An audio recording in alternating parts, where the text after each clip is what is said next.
You have a nice grasp of the concept. Am I constantly? You just don't understand the techniques. Yeah. Am I constantly trying to hit you? Well, I mean, whenever you want, you can try to hit me. Okay, so what we do is we start off in a, well, let's start with a, I can't remember what it's called, a pak sao, a fook sao, or something or another. But anyways, you want to try to keep your elbows in, covering covering your torso. You're gonna have one hand facing down, and one palm facing down and one palm facing up. Now your buddy's gonna come in and intersect on this thing, where you be like this. So your palm that's facing up, it can be in between the two hands, or you can go like this and have your palm that's facing down is between his two hands. But both of you will be the same, because you're gonna have the same palms up. Now you can go like this if you want, and you can go like this if you want. It doesn't really matter what you do. Okay, I'm sure that some Kung Fu or Wing Chun guy will tell you exactly what you're supposed to do, and I'm sure somebody will leave me comments on what I'm supposed to do, and of course I will just remove those comments because I'm not studying Wing Chun here. I'm just using some Wing Chun stuff to increase sensitivity. It's sensitivity training. And again, anybody who's teaching you sensitivity training from this far away is teaching you bullshit, okay? You cannot do Hu-Bud, you cannot do sensitivity drills this far away. You have to be close enough to hit this guy, to take a good shot. We're being nice right now because, you know, Scott's a new student. We're just going to play a slight little game of tag. And you're allowed to tag the guy in the forehead, and you're allowed to tag the guy in between his solar plexus and his belly button. And we're going to be going very slow, very slow. And what you're trying to do is you're trying to feel the movement, not see the movement. And when you get really good, you close your eyes. You both get blindfolded and you do this stuff. I mean, I studied with a Wing Chun guy who unfortunately got killed while serving in the Marine Corps. But you know, so he was my instructor, and we used to do this stuff, you know, all different ways. All just when you're out on deployment, there's not a whole lot to do sometimes. You know, in your free time, you can't go down to the mall. You know, you can't go get a bite to eat when you want. You know, you eat when you're told to eat. That type of stuff. I mean, sometimes you get a little candy or something like that. But you have a lot of time on your 8 hours when you're not on duty, where you don't have anything to do. And this was back in the day when people didn't have computers. We didn't have Game Boys, you know, and all this type of crap. So you're sitting in a freaking foxhole, you're sitting in a building somewhere, and what am I going to do for 8 hours? Well, let's go do Chai Sao for 8 hours. You know, I mean, that type of stuff. So that's where I learned it. So I didn't learn it, you know, formally going through a class. What this guy did was he wanted to do it. He found a karate guy. He taught me, like, the basic, how to hold my hands and pivot, and then we started fighting. And it was outstanding training, you know, just sensitivity training, fighting each other. You know, you got all this pent-up aggression when you're out in a combat zone, and so, you know, you want to fight. You know, you almost, if you join the Marine Corps, let's say, you might not want to, but if you're the kind of person who joins the Marine Corps, and now you've trained all these years, and now you're out in a situation where, you know, there might be some combat. Jesus Christ, bring me some combat. I'm bored to death here. So, I mean, that's just kind of the mentality. But that was why, you know, I had these opportunities to fight 8 hours a day, you know, with this type of stuff. And again, just real slow. We'll come here like this. And again, I'm just going to put my hand up and try to touch him in the head. He's going to try to touch my head. I'll come down here and try to touch him in the stomach. You come down here and try to touch me in the stomach. So we're just going to feel this stuff off here.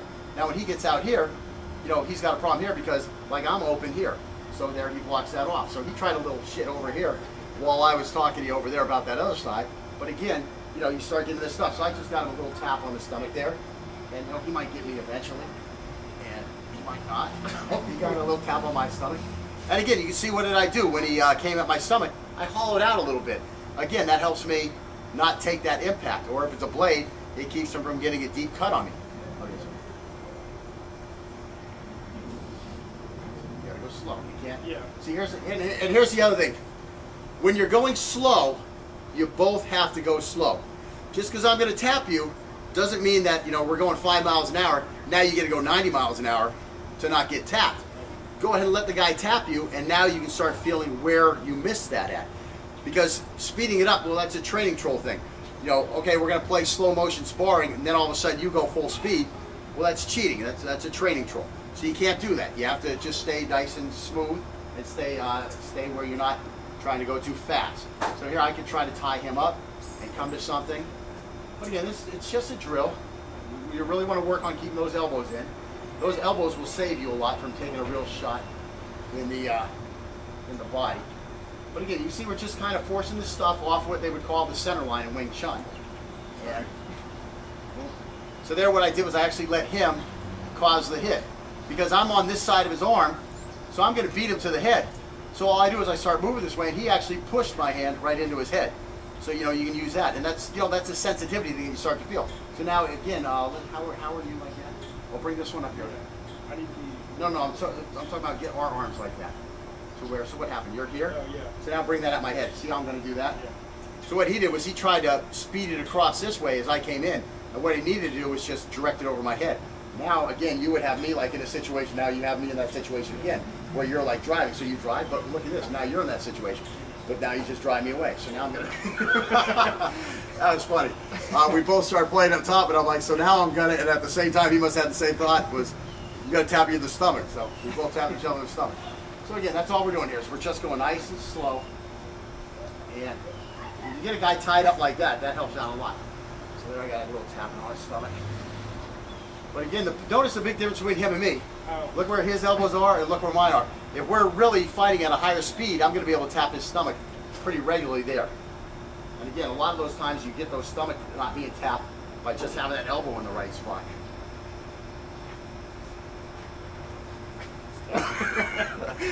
That time he got his hands tied up, so I grabbed his other hand, and then I had the free shot at his head.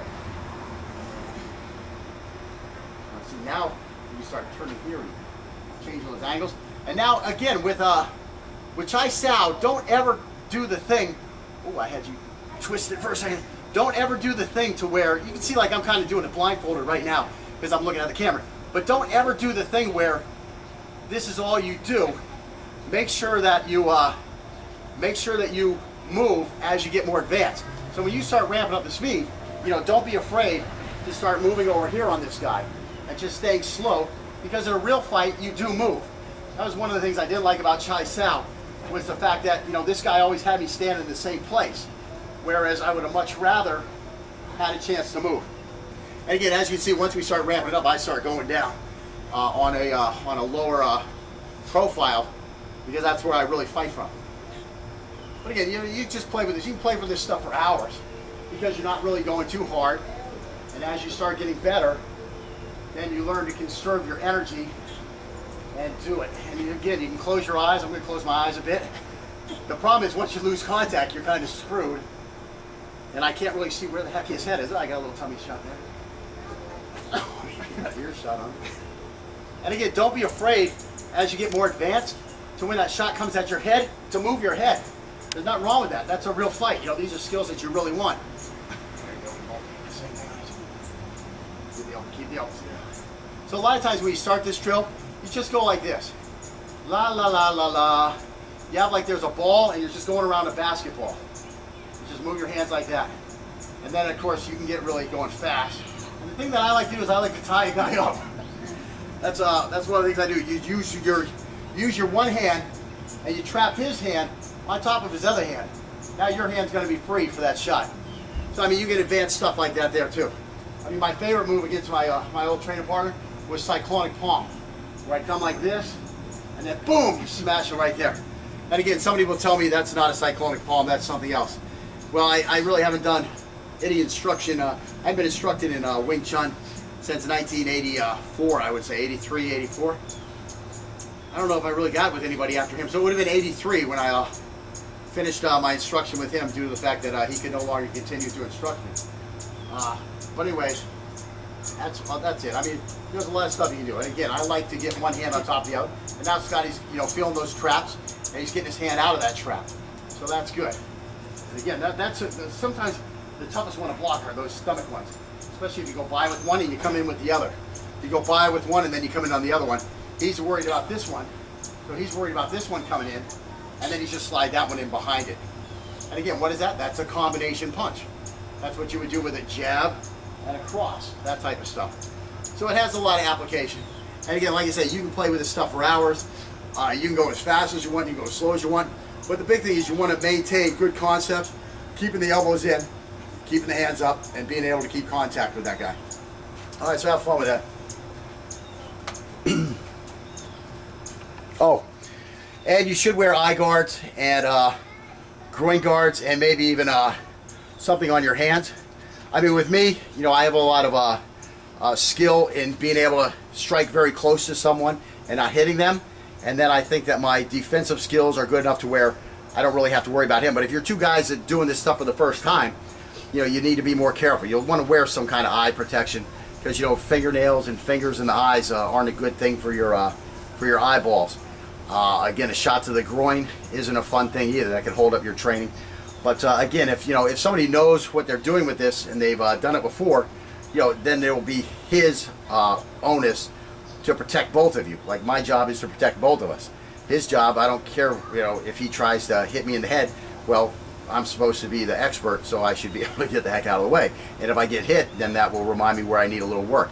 And again, I'm not going to hit him in any dangerous way because, again, I'm supposed to be the expert. So, and again, I'm not an expert in this particular art, but this is an area where I do have some skill. I mean, if you want to come and try me, you know, come on over.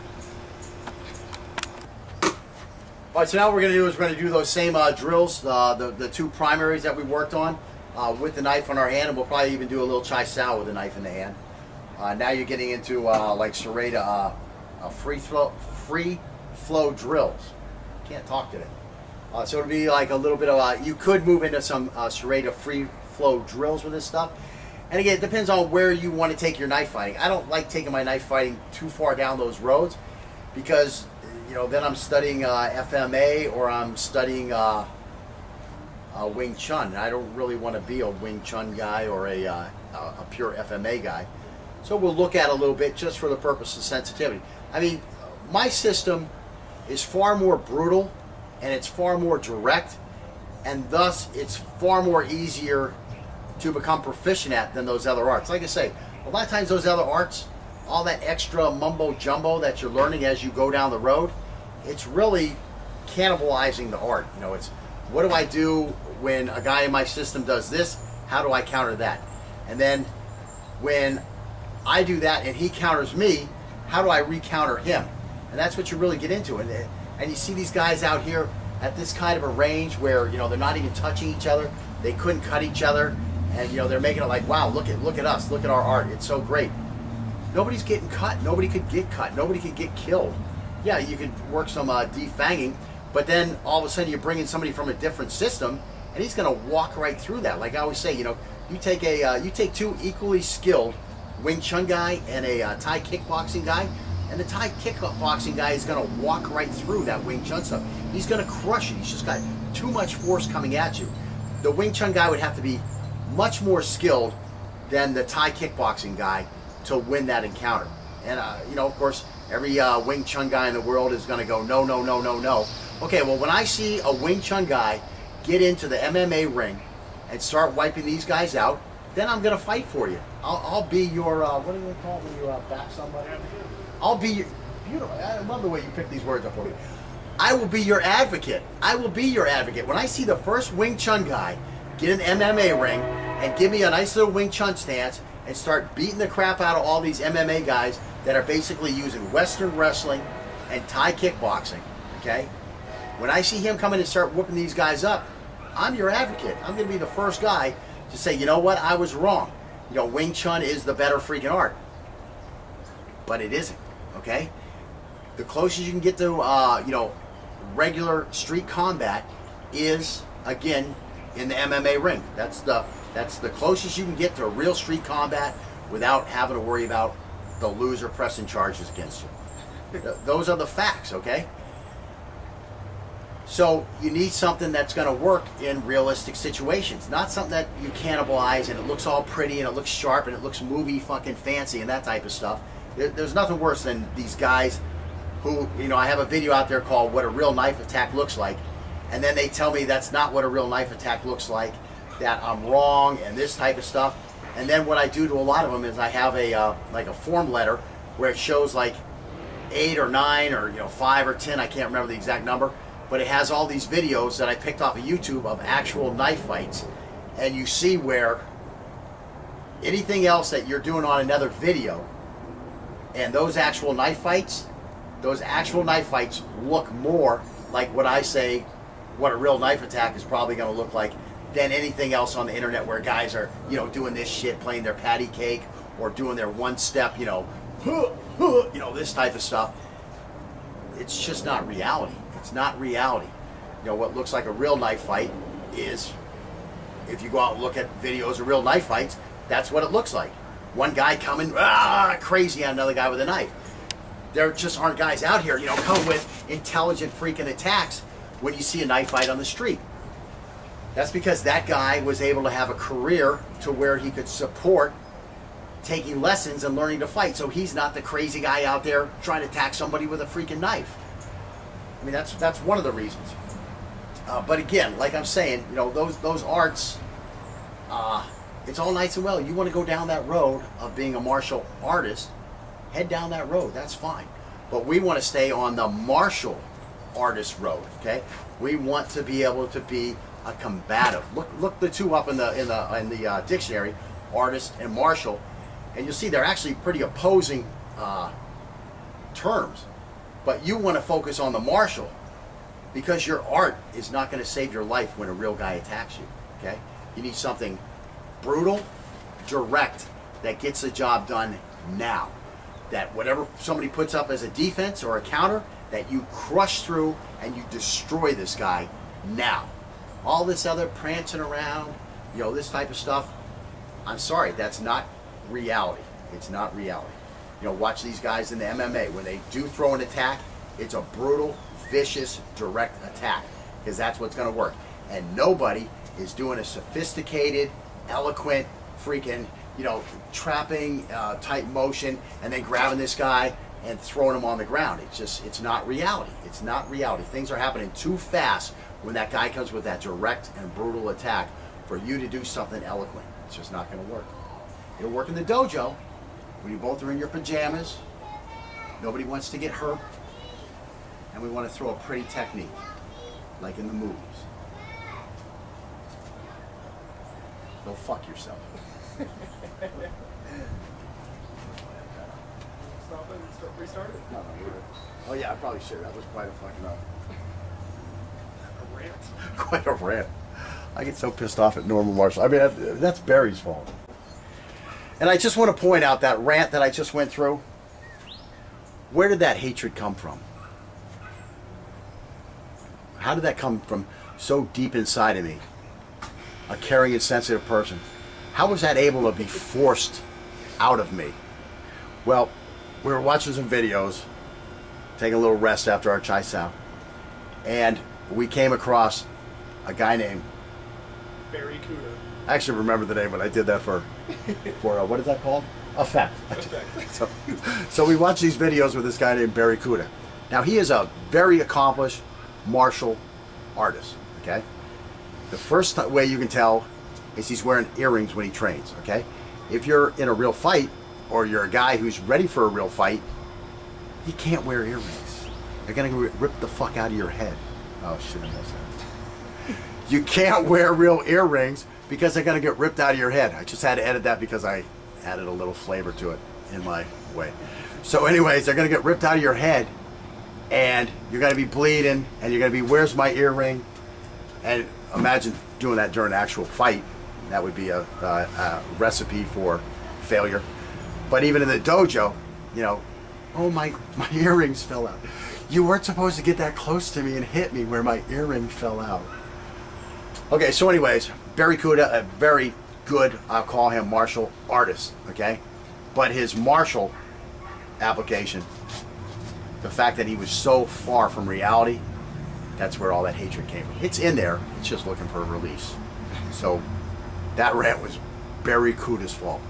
Barry Kuda, I like watching your stuff. It's very entertaining. Jazz music.